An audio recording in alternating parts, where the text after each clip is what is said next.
Baik, Alhamdulillah kembali lagi dalam Assalamualaikum dan kali ini kita nak berbincangkan tentang wasiat jariah selepas mati. Misal kata kalau kita dah tak ada apa yang kita tinggalkan untuk masyarakat di luar sana, untuk anak-anak kita. Baik, bersama dengan saya ialah Ustaz Muhammad Saleh Abdul Sahar selaku Ketua Unit Pemasaran Sektor Baitul Mal Majlis Agama Islam Selangor. Assalamualaikum Ustaz. Assalamualaikum. Terima kasih bersama saya Ustaz. Ya. Baik Ustaz, macam saya cakapkan sebentar tadi, apa yang kita bakal tinggalkan untuk masyarakat kita, untuk umat Islam kita, untuk anak-anak kita, dan boleh ke kita mewasiatkan seluruh harta untuk buat pahala kebajikan Ustaz?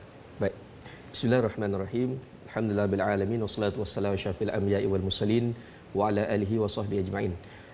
Pertamanya dalam kita berwasiat ni kita kena memahami berapa kadar yang kita boleh lakukan. Seperti mana dalam kisah ketika mana Sa'ad bin Abi Waqqas tengah sakit tenat, Rasulullah datang menziarah. Kemudian dia bagi tahu kepada Rasulullah, "Ya Rasulullah, aku ada seorang anak perempuan dan aku ada harta yang banyak."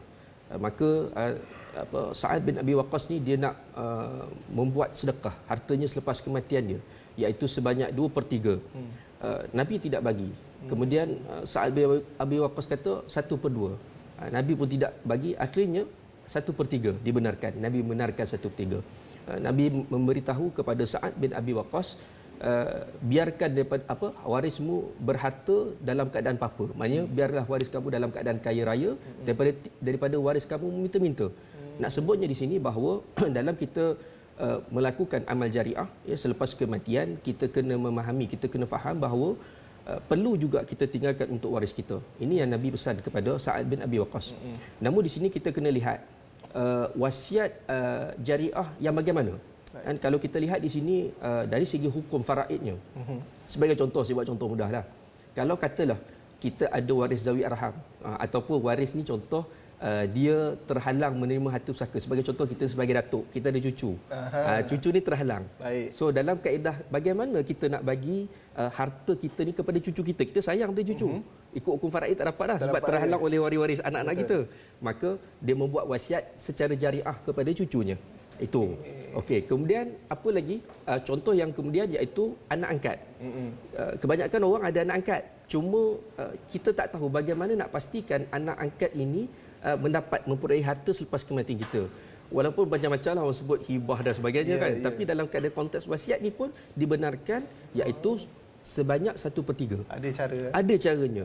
Walaupun orang kata, "Ustaz, 1/3 tu macam kurang lah, saya nak bagi semua." Kita kena ingat bahawa kita ada waris-waris juga yang perlu kita berikan juga. Disebut bahawa dalam ilmu faraid ini ilmu penghubung silaturahim. Yang itu kita kena tahulah, kita kena faham. Maka dalam konteks wasiat ini kita nak bagi jariah kepada yang terhalang menerima harta, iaitu antaranya anak angkat, cucu, kemudian anak susuan. Ini yang kita kena tahulah.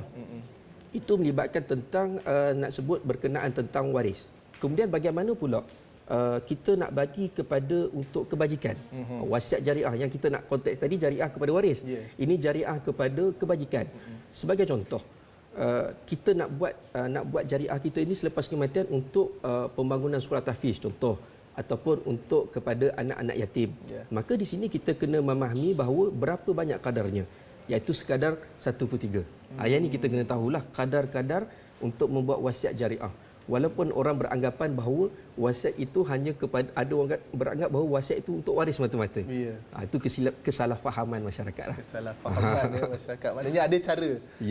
Dan sudah pastinya pemudah cara akan diberikan, dibantu oleh MAIS sendiri sebagai contoh untuk mereka yang berhajat untuk berwasiat ke jalan, orang kata berwasiat jariah seperti Ustaz bincangkan seperti ini. Dan mungkin Ustaz boleh kongsikan kepada umat Islam yang masih belum berwasiat, apa pentingnya wasiat jariah seperti yang Ustaz kongsikan sebentar tadi? Baik. Dalam sebuah hadis, waqala Rasulullah sallallahu alaihi wasallam, "Man mata ala wasiyatin mata ala sabili wa sunnatin." Sesiapa yang mati dalam berwasiat, dalam keadaan berwasiat, maka dia mati atas jalan Allah dan sunnahku, dan sunnah Rasulullah sallallahu alaihi wasallam. Maka di sini ada kepentingannya berwasiat. Dan dalam Al-Quran disebut min ba'di wasiyatin yusi biha audain. Pembahagian itu, iaitu pembahagian harta pusaka itu adalah selepas selesainya wasiat dan hutang. Maknanya peri pentingnya wasiat ini. Cuma bagaimana kaedahnya? Nak ke mana? Macam kami di Majlis Agama Islam Selangor, kita sendiri insya-Allah kalau tuan-tuan menghubungi kami ataupun membuat wasiat melalui MAIS sendiri. Yang pertama kita akan mengikut pada hukum syarak dahulu. Kita bagi penerangan, penjelasan. Itu yang paling penting kan. Kita bukan dia kata kita buat wasiat je pasti semua selesai. Itu antara salah faham yang kita kena tahulah kan. Sebenarnya wasiat ni pertama jariah tu satu. Kemudian pada masa yang sama dia melantik contoh MAIS sebagai pemudah cara. Iaitu membantu waris-waris dalam urusan harta pusaka. Itu cerita je.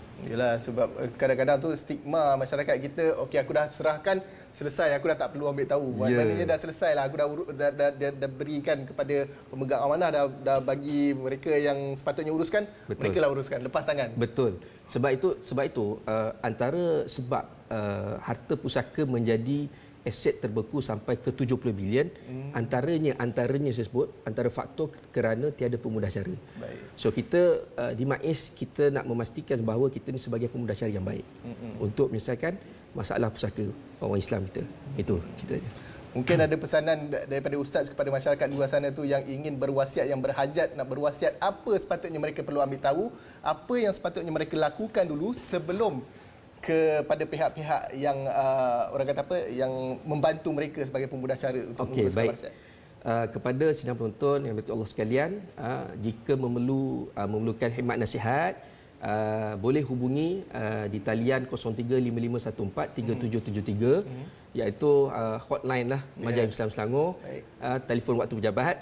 Kemudian dan paling mudah layari laman web MAIS lah, www.mais.gov.my. Di situ kita ada maklumat yang lengkap dah. Baik, fahamkan dulu. Ya, fahamkan dulu, baca. Kalau tak faham, hubungi. InsyaAllah, perkara kita boleh bantu. InsyaAllah. Baik, insyaAllah kita nak ucapkan ribuan terima kasih kepada Ustaz Muhammad Saleh Abdul Sahar selaku Ketua Unit Pemasaran Sektor Baitul Mal MAIS. Terima kasih sekali lagi Ustaz. Mudah-mudahan apa yang diberitahu oleh Ustaz, penerangan daripada Ustaz ni jelas kepada masyarakat luar sana yang berhajat ingin berwasiat jariah selepas kematian, selepas kita pergi meninggalkan dunia ni, insya-Allah dipermudahkan segala urusan. Terima kasih Ustaz sekali lagi. Baik, kita nak berhenti berehat seketika. Kita akan kembali lagi dalam Assalamualaikum selepas ini insya-Allah.